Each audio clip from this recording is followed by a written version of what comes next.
Hello and welcome to episode 2 of Illumo, the video interview series organized by the alumni team, ISNOT and RSDT to improve yours, the students, knowledge in a variety of domains through the knowledge and experiences of our own alums. For episode 2, we have with us Mr. Nishant Malhotra, founder and CEO of The Middle Road, a platform that enables social change and impact. Sir is an alumnus of SIBM Pune from the batch of 2002, where he did his MBA in Sales and Marketing. Sir is also a graduate of the China-Europe International Business School, where he did his MBA in General Management and Finance, and the University of Michigan, where he has done his Master's in Public Administration. Sir has vast experience in a variety of domains, but primarily majored in the field of finance and financial management. Sir, over to you. And it's a pleasure to have you here with us. Thanks, Arbor. First, I want to thank the whole SIBM team for inviting me. It's a pleasure and honor to be here, invited as a guest. Just two minor corrections. I went to China. I did my degree in general management, although I was not finance, but I did some of the electives. But my degree is in general management. University of Michigan, I went to Ford School where I did my Master's in Public Administration. So fantastic. Just to, before I start, I'll just share a bit. I want to just compliment you. You're doing great work. I think what you're doing here is going to be very valuable, not only from students of SIBM or universities. It's going to be pretty global, because after I'm also going to be talking a lot global about sustainable finance. And I want to also thank you for putting up very thoughtful questions. Very interesting. I'm very impressed. Just to get you on the middle road. The Middle Road is a thought leader platform wherein I'm trying to enable social change and impact within the global arena. It's basically predominantly into media and e-learning. It's going to develop in tech, and it works on confluence between the two. So it's very well integrated. It's loosely inspired by the 17 Sustainable Development Goals. And also there are quite a few more things like well-being, art, culture, music. There's a lot of things which have incorporated the mission of the startup. The vision of the startup is given to one day one of the largest, I would say the largest platform for consulting, training, and education, a lot of other things. But predominantly, personally also invite leaders to come and speak about their work. There are a lot of e-learning modules, and at least till now, it's free. It's a great value add for our audience to learn on quite a few topics, from sustainable finance, to learn from economics, finance, statistics, impact valuation, and other quantitative topics. Thank you, Vignesh. Just go to www.themiddleroad.org. www.themiddleroad.org. Thank you. Sir. So, dear audience, as you heard Sir say, www.themiddleroad.org is where you have to head out and check out these modules. And sir, as you mentioned, EdTech and particularly thought leadership is something that is gaining a lot of prominence today and will be a huge thing going forward. So the steps you are taking with the Middle Road is definitely awe-inspiring for us as well as students. It's something we can aspire to do. So, and please call me Nishant. For this interview, let's make it Nishant. All right, Nishant. So Nishant, we get right into the topic, which is sustainable finance. It's something that is all the rage in recent times. So could you please tell us about the concept of sustainable finance? How is it different, say, from conventional finance? Okay, that's a very good question. And it's a great question to start with.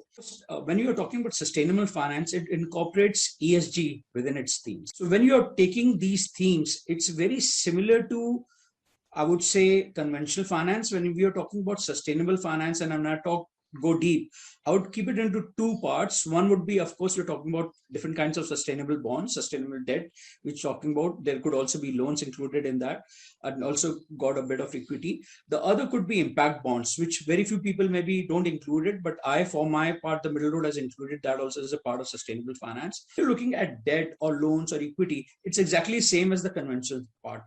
However, the difference is what, like I said, about the ESG. So you are trying to incorporate, you could say an intersection. It could be either environmental. So you have climate finance, which comes out. You have, when you're looking at the society or social, when you're looking at the social aspect and ESG, you are looking at equitable education.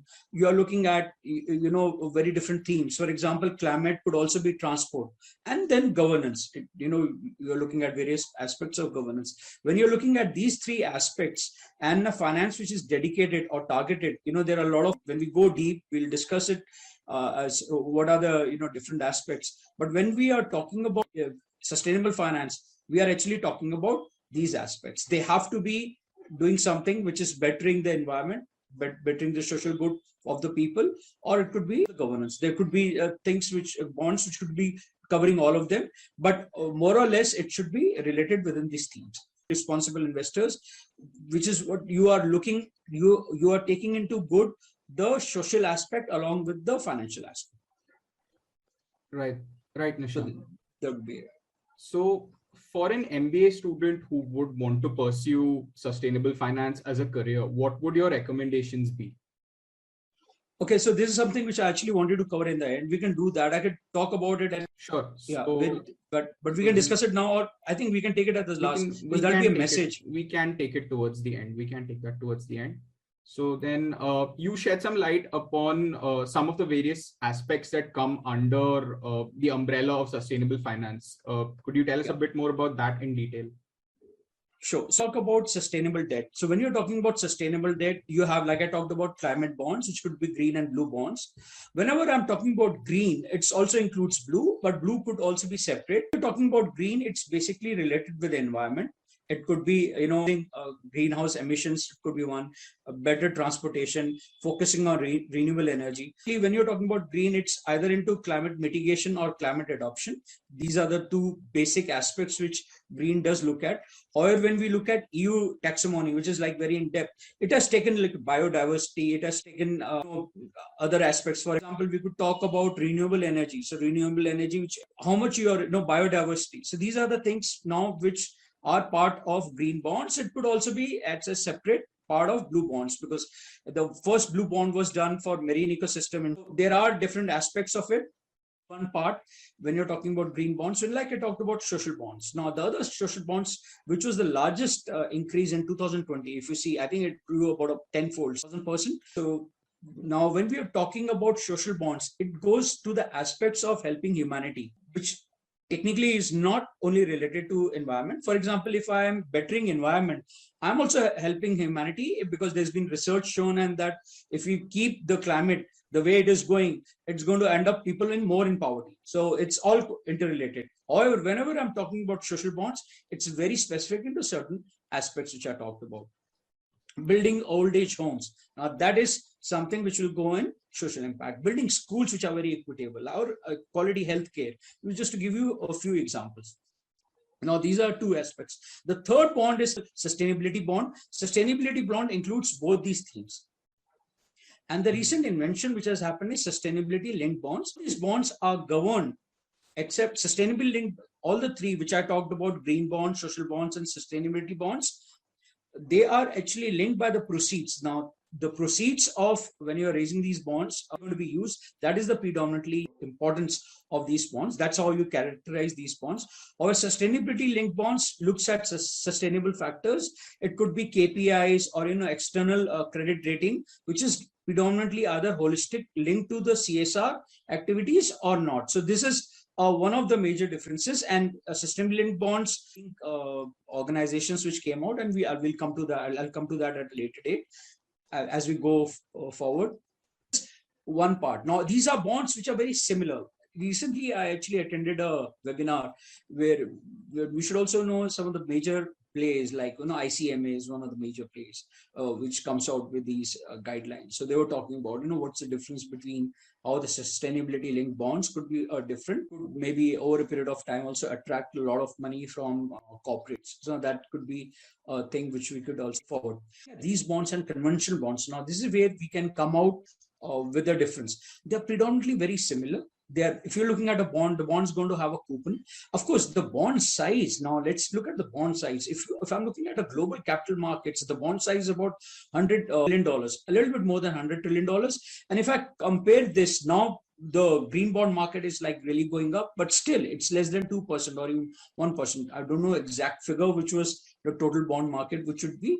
So 2020, the figure was about $1.7 trillion. So if you look at the global market size, which is about, I think, 110 to 120. I'm not exactly sure how much is the global bond market size, but it's very close, just a bit over 1%. So you can understand the difference between the two. However, if you look at, they have the same coupon rate. If you're looking at the bonds, the one good part is like the green bonds, which are getting issued right now, they are at a premium. So what I'm talking about a premium, what I'm saying is like, let's say I have a 20-year conventional bond and I have a 20-year green bond. So the coupon which I'll pay on a 20, of bond of a similar duration will be less, which means as you are much more healthier, or you have a better credit rating, will play less coupon, so the yields will be less, at the time when you're issuing the bond. So that is a great aspect, because green bonds, you could give out less as an interest payment, and people still, it's highly oversubscribed. So this is a huge development which is happening, and this is like now you have a fair bit of understanding that we're looking at very similar instruments. The other part, which will be impact bonds. Now, impact bonds are characterized as quasi-derivative instruments like pay for success. These are social impact bonds and development impact bonds. Now, this is a very good example of private-public partnership. Now, the whole part of when you're looking at sustainable finance, you have to, an OECD figure says that we need at least now about $6 trillion. We want to go close to 2030 Sustainable Development Goals. That because of the pandemic, that figure could have gone up, because that figure, I think, is from 2018. That figure would have gone up. Now, one of the reasons why Sustainable Development wants, and the World Bank wants to come in, or the largest European Investment Bank, or you can talk of IMF. Why, for example, IFC specializes in what is getting public-private partnership to help the underserved market. So basically, you have what is known as market failures. You have also government failures, wherein the government and the public-private sector does not want to address, which is the less privileged part of the people of the society. This is where you are actually raising, which is a recent phenomenon, at least in the social bonds, because the sustainable bonds predominantly started as climate bonds. You have non-profits like Climate Bonds Initiative, CBI, which is one of the biggest non-profits, which is a very defining force and a champion predominantly in this particular sector when you're talking about green bonds. To give you a fair bit of an idea of what the bond market, and it's pretty similar when you're comparing, at least in the structure. Nowadays, you also have a bit of structured products coming in sustainable linked bonds, which I'm going to talk at a later date. As I go forward, I'll talk about annual product in detail. So that's very interesting. So a lot of innovation is coming, but that is exactly similar. Only thing is, it's going to be used for holistic purposes, which is what, and that's defined by principles. So at least for green bond, social bond, and sustainability bond, there are clearly sustainable linked bonds also has principles. These principles you need to sort of obey a framework of what they would constitute as these bonds. Now, sorry, so I was talking about impact bonds. Now, impact bonds are of two types, which gives public-private partnerships. You have social impact bonds and development impact bonds. Development impact bonds are very similar to social impact bonds. The only difference, it's in low and medium countries, medium income countries.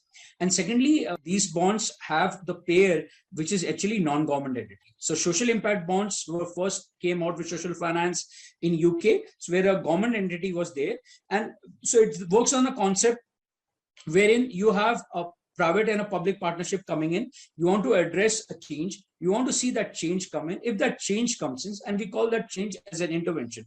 You want a change to come, and you'll do a set of interventions, maybe one intervention or a set of interventions, and you want to see that outcome. And now you're going to pay if you achieve that outcome. So you could say it's like a quasi digital option. You could say a call option where, okay, if it's 1, I'll get a payout. If 0, I'll not. Although it doesn't sort of strictly work that way. You could, a lot of economists will also call it pretty much way. But of course, here is, if I want to do something, I will pretty much not take a sort of a mile which I can cover. If I won't give an outcome which is so difficult to reach that I don't get anything ultimately. Social bond, impact bond, the outcome payer is a government, and a development impact bond, outcome payer is a non-profit. Now, you had Educate Girls. It was implemented in India. So these are, but they're not it's a very small size when you're looking at the corporates. Sustainable finance, when you're talking about these bonds. The third bucket which I could keep is impact investing. Now, impact investing is like private equity. You want to go in and you want to, it could be like in the earlier part, like a venture cap, or you want to actually be in the growth side and try to give money to a company, which is more like a social entrepreneur. So when we talk about impact investing, I'll take this in detail. So these are the three aspects which I will say sustainable finance. But the climate bonds or social bonds, the four bonds which I talked about, green bonds, the largest by far. Then you have social bond and sustainable bonds, or SGD bonds, some people say. And the fourth is the sustainability linked bonds. That's like a rookie of the year, like you say as a rookie. So that's still a long way to go, but the king is still the green bond. Right, Nishant. I think that covers in depth the various aspects that come under sustainable finance. Could you also, throw some light for our audience on recent trends that have been coming up in sustainable finance, and what are the, opportunities and challenges that countries could face when we are looking at, say, sustainable investment going forward? Good. I think this is a fantastic question. I really loved it. It's a very thoughtful question. Okay, so there are a couple of things here. I'll talk about the trends. So trends, like I talked about, is sustainability linked bonds. Now, why this is interesting is that it doesn't go by the proceeds. Usually when you're looking at bonds, I'm raising those proceeds, I'm getting that money, and how that money has to be utilized. That's very important. However, in this case, it is linked to, for example, Engel. Engel has been a leader. It's a Dutch conglomerate. It's actually been, as a matter of fact, in sustainable side, one of the most innovative companies. It's been coming out with new options. So it came out with sustainable link bond. In this, you have certain guidelines. You map up according to either KPIs. It could be, or it could be a credit rating, or it could be any other specific parameter. And if you achieve that parameter, you're giving a different kind of a coupon, or so it sort of varies. CSR, and my CSR strategy is aligned with something with the ESG. Now I could go to the bond market and raise money at a premium. So why we will say what some people will do. First, there is a lot of people around the world, very millennials, Generation Z, and even people around the world. Now there's a lot of activism, and people are very conscious of what you're doing and how you're making money and how you're going to be utilizing that money. So you could go at a premium. You'll pay less coupon. So you raise money at a lesser rate. The cost of funding at least reduces. The cost of debt would reduce if you're going and using this particular market size. Secondly, you will have access to a lot of other investors which are not there. A lot of people now, for example, socially responsible investors itself are so high that they would like to invest in. For example, Engel, which came out with almost a $4 billion, which was the largest bond offering in sustainable linked bond. It was 3 times oversubscribed. So just to sort of imagine how much it is. So if you have a CSR strategy, this is one place which you could go. It's more like a structured product which has got a step up coupon. So it works this way for at least the Engel, and you can design your own product. If I'm going to be putting up, I say that not for Engel, or it could be anything. Let's say I'm targeting carbon emissions. I could say by 2020, now 2025, I'm going to lessen my carbon emissions by 20%. If I do that, I'm going to pay you a coupon of whatever percent. If I've missed the benchmarks, of course, there has to be some sort of methodology. So I'm going to pay you more. Now in Engel case, I think it's one of the things was like 25 bips. They're going to be paying more if they don't reach some of the hurdles. Those hurdles is what you can decide. It could be conservation. It could be you're looking something in transportation, and you could say that, okay, I'll be conserving energy in particular this way, right? So it could be any of those parameters which you're taking. This is one part. The EU taxonomy, which has come out, is one of the best taxonomies. This is the first time somebody has gone forward. So brief of Europe, the green bonds market, which is about $1 trillion, I think, last year, so by CBI. And I think it's about $1 trillion for very close to that for green bonds. About 46 to 48% came from Europe. So Europe is like the top gun when you're talking about, climate finance. That's where a lot of innovation. Others are, of course, China is a very big player, and America also is, and there are other players which are coming. EU taxonomy is something which is very innovative, which has come out. It gives you very detailed structure. What could be the 6 parameters? So they have defined the green finance space as much larger. Like I talked about, there are 6 parameters you could read about. When you're talking about these EU taxonomy, what it does is it gets things are getting mainstream. You want to show to the world how serious it is. It has also taken sustainable finance as one of its core 4 strategies, sustainable growth. So they have this action plan where they have said that 20% of its budget at least is directly related with climate. This is a very significant factor. Now, who all could be done? Recently, one of the universities in America raised money through green bonds. So they had 2 structures, I think 20 years of 2 different. One was a conventional bond and one was a green bond, and where they had a premium. The green premium is they sort of paid less, and raising the money, it would be used for those green proceeds. So there is a framework given. Framework is freely available if you go online, which is like the green bond principles. You have social bond principles, you have sustainability linked bond principles. You can read it, and which define what could be the parameters. China came out with one of the green bond principles. So that was good because it's not standardizing. Now the whole world is waiting for between Europe and China are going to come out with a convergence of that'll be a very defining framework of the trends. Like one trend would be, I would say the world should focus on social bonds. I won't say that there would be any problem. The whole world is actually gearing up towards this particular space.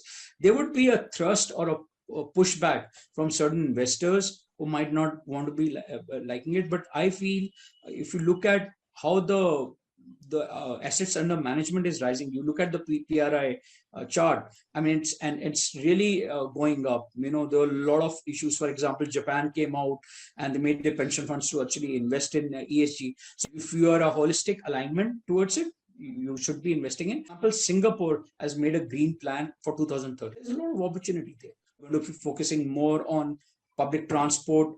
There are more parks coming in within 10 minutes of walking from households. So these are great strategies. They are really focusing on landfills. Circular economy is one part of taxonomy, which defines as green things. So circular economy, how are you going to recycle your products? And the trends are not only, I would look at corporates. Usually corporates are one of the biggest innovators. CSR, I think, is a great strategy. Development bonds, linked to social linked bonds, or even social bonds you take out, you can go to the market. I think that's a fantastic opportunity for markets to do. I talked about universities. Big universities now could go on to financials are doing it. Sovereign bonds, sovereign countries should go out and take it. I see a lot of potential if in India and around the world, as a matter of fact, in municipal bonds. I would take out municipal bonds so that I could go up. And I mean, I think Pune did take out at one point of time, but you could go out. This is an untapped sort of market wherein, you could raise for your communities. Community model works a lot, which is pretty good, which is being followed in America. I would say these would be the lines of all the themes: circular economy, transportation, infrastructure. Now, about 40% of the global, 40 to 60, I'm not sure on this figure, but the OECD came out with a report. So infrastructure is where you should be buildings, be compliant with green. This is a great aspect which world should be looking at. Because that is where ultimately it's not only that we should be we should be taxing carbons, and I'll also come into this when we talk in detail. But what we need to do is think how we can lessen the pollution. That would be the ultimate aim.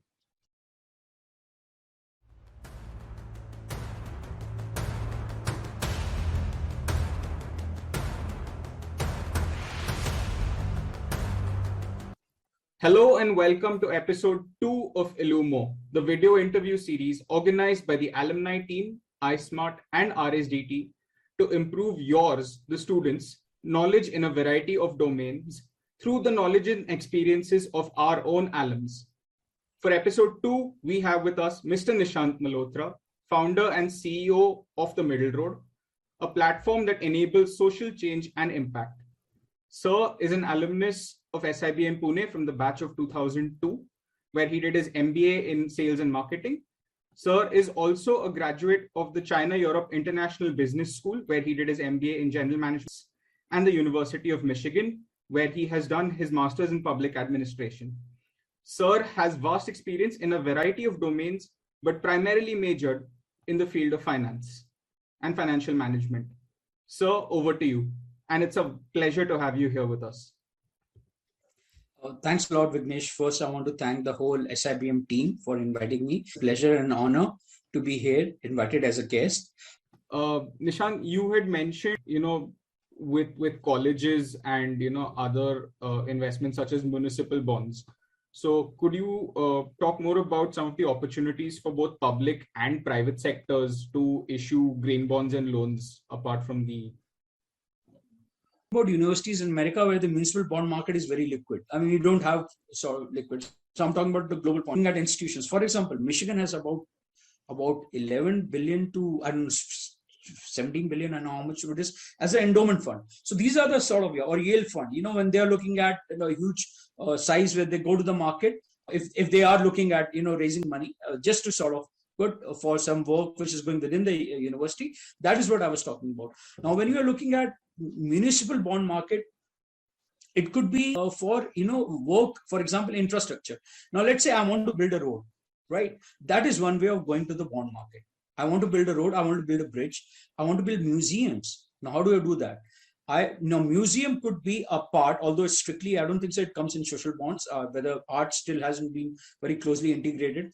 But if you're looking at roads, bridges, dams, these are parts, aspects which could and lie on the fringes raised through the green bond sector or even some of the overlapping sustainable bond sector. These could be some of the things which in the municipal bonds, people go on and do raise the money. Now, when you're looking at corporates could be anything, right? Everybody has a CSR. Now, it's mandatory in India anyway. Just look at Thermax. It's a leader in green. A lot of fantastic work. If Thermax wants to go to the market, it could talk a lot about green machines. For example, I talked about with Shilpa Populace, which was actually funded by impact investors. Now she could go to the market because it's green finance, green machinery, right?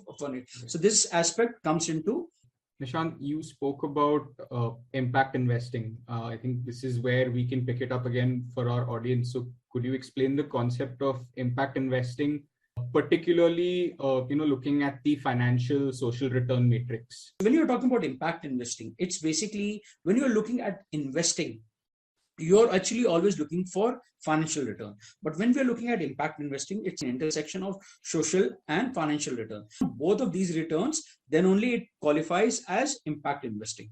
Players like Econ, Omdiar, Acumen. So these are very big names around the world, who are actually doing impact investing. When you're talking about impact investing, it could be on one part, we are talking about, take it as a mix of concessionary and non-concessionary funds. One is a grant fund where you're into non-profit sector and you don't want a return, you want to do good. That's it. And you should be actually, again, measuring your impact. If you're doing good, you should be having it, what sort of impact you're doing.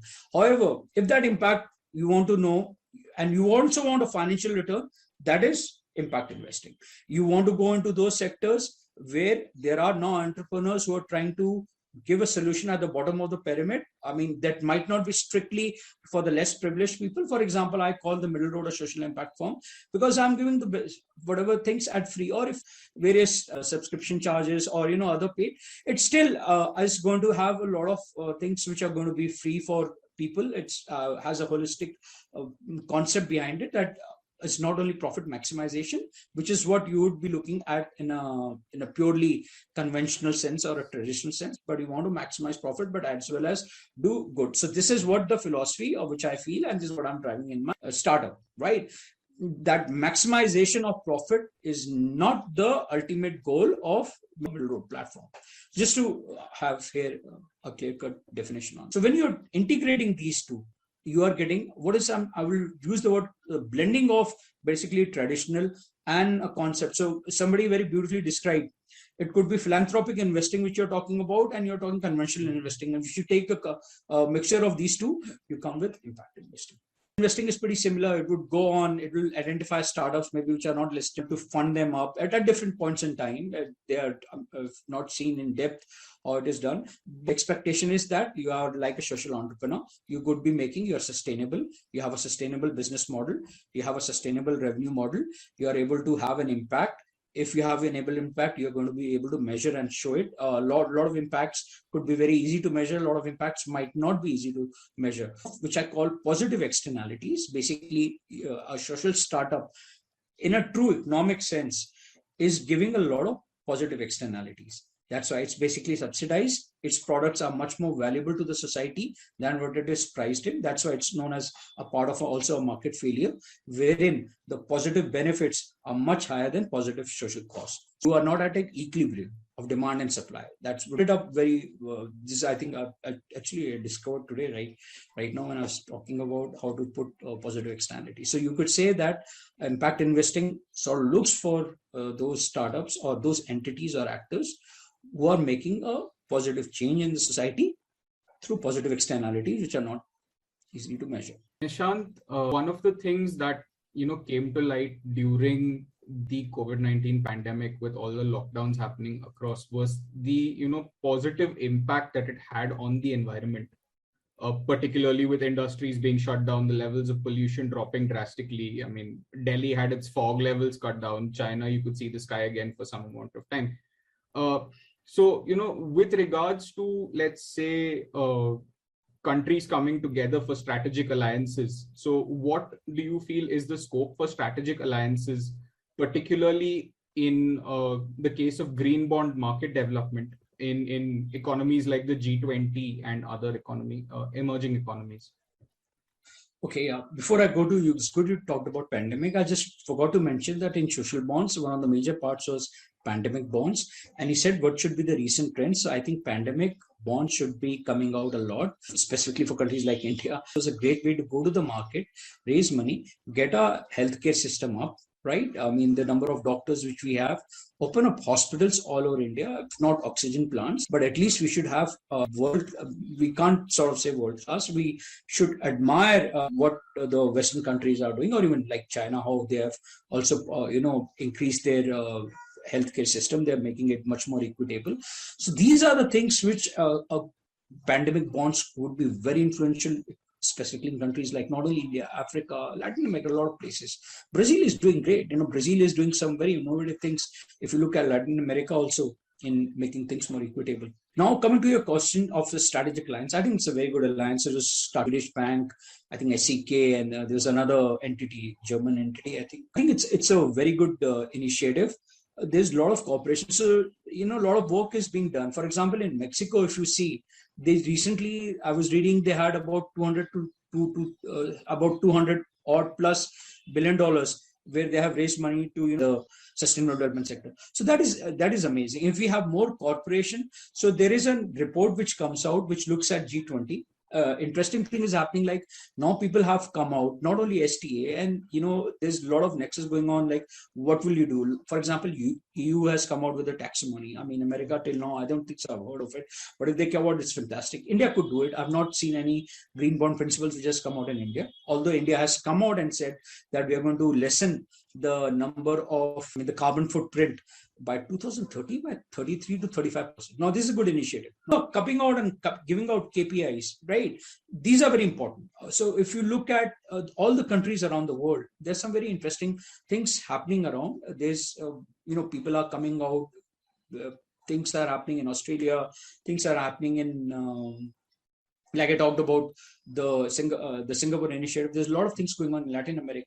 So there is, alliance uses each other and tries to, for example, let's say if EU has come out with this EU guideline, it motivates somebody else to come out. So you give it 20 ideas. Okay, this is how they are thinking. This is what we can incorporate. This is something which we can do. I mean, they are an advanced economy in that particular region. So every country will have to sort of think what measures they can do.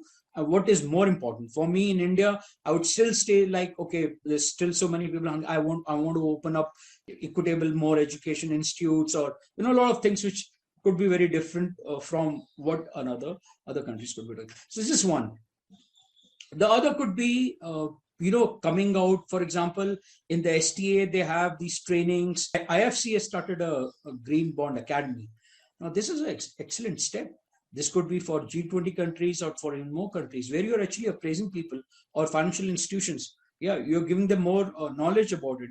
So the more knowledge it's going to go, the more knowledge is going to proliferate, the more understanding of the bond market would have, the more sophistication of investors it will be, and the more pricing discovery will be. That is one. I think a lot of times, not only we can take best business practices, there could be cooperation wherein I take talent from other people. Like one of them, which I talked about, was Green Bond Academy, wherein you have talented people. Now I was listening to it. Eastern Europe is doing something very interesting. I say, hey man, come into my country. Let's do something wherein I can take your expertise, start up something on my own. Different countries working together in collaboration. That is something which I think was, because for example, this Green Bond, I think Academy IFC started with Latin America, very successful there. And this is a fantastic initiative. I just love that. Then they've gone to Eastern Europe. I attended one of their webinars. It was really amazing. And, new things are coming up. I think things come from one country. It has a holistic, it's got a positive external halo effect. It'll go, people will do good, the other countries do good. So it's sort of those things which are. Continuing on the same page, Nishant, how effective do you feel is the PAGE initiative, the Partnership for Action on Green Economy, in terms of providing holistic support to countries on their sustainable development goals and a green economy? Okay, so this is a good question. It was an excellent question. I was not aware of it. As a matter of fact, after you sent me the questions, I looked at it, I Googled it up. So it looks like excellent. I really don't know how effective it is. I think somebody from United Nations or somebody from the government agency could say, but the idea is excellent. It's a joint venture with 5 United Nations agencies, the environmental, ILO. So ILO labor group is very interesting because India needs, or a lot of countries needs a lot of reforms in that particular sector that it's huge. So that would come under governance. So when we are talking about now these sustainable bonds, I could make a bond which looks at how much is the productivity of, and what are the best business practices I've given to the employees. Now, if I raise a bond, which proceeds are going to be, doing some sort of work in that particular department, that would come under a governance structure from what I would understand. It could also maybe come into social. I'm not, shared knowledge is a very important thing, which I talked about. We don't know how effective they are, very frankly. Nishant, we come now towards the end of our interview. So what would be your advice or recommendations for our MBA students who would want to pursue a career in sustainable finance? Okay, so this is not only for SIBM, this could be all for a lot of people around. Of course, now the career path which I could would vary from the institutes. If you're in leading institute, because it's much more easier to go into these parts. Various ways you can pursue a career in sustainable finance. Somebody is thinking of a career in sustainable finance, ahead of the curve. It should become an important line as we go forward. One, it could be you start with the idea to go into an impact investment. Now, that is one clear-cut visible career path I can see from leading schools, specifically from SIBM. Now, how you will start there is like an impact investor might not take you directly. You would work in, investment banking part, wherein you could look at equity in valuation aspects very specifically there. That's where most likely you would like to go in, work there before you transit into different impact investors. That is one clear-cut visible path which I can see. And when you go into there, you keep in touch with what is the recent trends happening in sustainable development, because first go back to, because I missed out 2-3 parts. You're looking at impact investing and you talked about the frameworks, social rate of return, SROI. So SROI is a framework which to measure how you're going to be measuring the impact which I talked about. SROI framework would go into define what your objectives in. You could look at Jane. Jane has come out with its own matrix, its own thoughts. A lot of people have come out with its own thoughts. It goes to theory of change. You could also look at theory of change model, wherein you look at what are the outcomes, you clearly define what those outcomes are, and then you go backward. You set up the interventions to achieve those outcomes. First, you define what is your investment philosophy. You know what you want to do. You have those investment philosophies which you have set a set of interventions. When you are setting up those interventions, how you're going to be calculating, one way of calculating those interventions, which I talked about, is externalities. So negative externalities, I have also modules which you could look at. So when you're looking at negative externalities, you're going to be taxing those negative externalities, and we look at positive externalities, you're subsequently subsidizing. So these are the various concepts. There are other ways which you can look at. People do in impact valuation something known as RCT, randomized controlled trials, wherein they look at what is the difference between factual and counterfactual. So this is one way of doing. These are like RCTs are done for a very long period of time to sort of know. It could be simple or difficult. But RCTs people could do also for less than a year. So nowadays people are doing it to really, or let's say, whenever we are talking about taxing, so one could be the carbon taxes which people do. So just to give you an example, so carbon taxation is just a part of it, right? So these are certain topics which you have a fair bit of an idea. Now, why I'm coming to this is, let's say you want to make a career and you say, I want to go into sustainable finance. If you know actually what you need to read and how you want to proceed in your career path. So these are things which you take, you get a very good knowledge of microeconomics, you get a very good knowledge of valuation.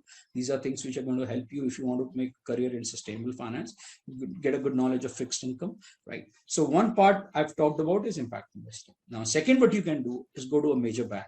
So these banks would come out with bonds offering, investment banks who are just, so you work for asset managers and banks. Work in the mainstream department. Nowadays, I think it's pretty mainstream to know if somebody is coming out with a sustainable bond. So you will have to be in either the debt or equity side. Now, when you're talking about bonds, of course, it will be debt side.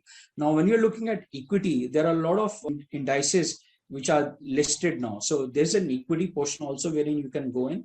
You have MSI, which is, has specifically listed sustainable development index. ETFs are there. Equity portion which you can go in.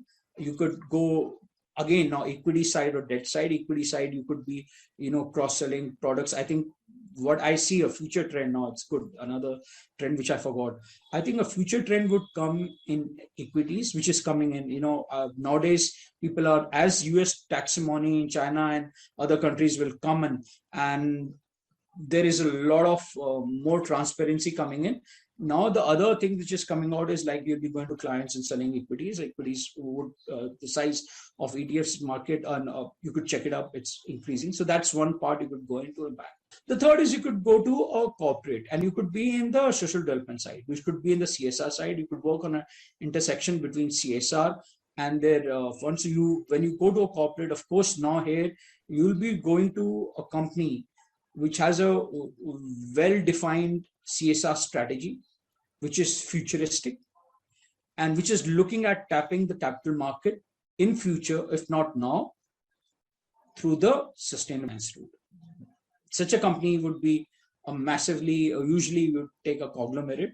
It could also need not be a conglomerate. It could be a futuristic company which is thinking of going in that side. So you could be looking at an impact company, which could be a social impact company, which predominantly has a part of its mission engraved in the CSR strategy. So if you're looking at such a company, this company which in future certainly tap as the company grows into the sustainable bond market. So this is what. Fourth, I would say is like also start exploring abroad. For somebody like SIBM, you could always go. There are two major centers in Asia, I would say, is Singapore and Hong Kong. You could look at if you could go abroad. Europe is of course open, and I don't know, America is very big also. America is hugely into asset. So you could work in mainstream traditional finance so that tomorrow you have a chance, maybe 3-5 years down the line, depending on how the moments move, that you could move in. So if you want to be in sustainable finance, you should be predominantly in financial services sector.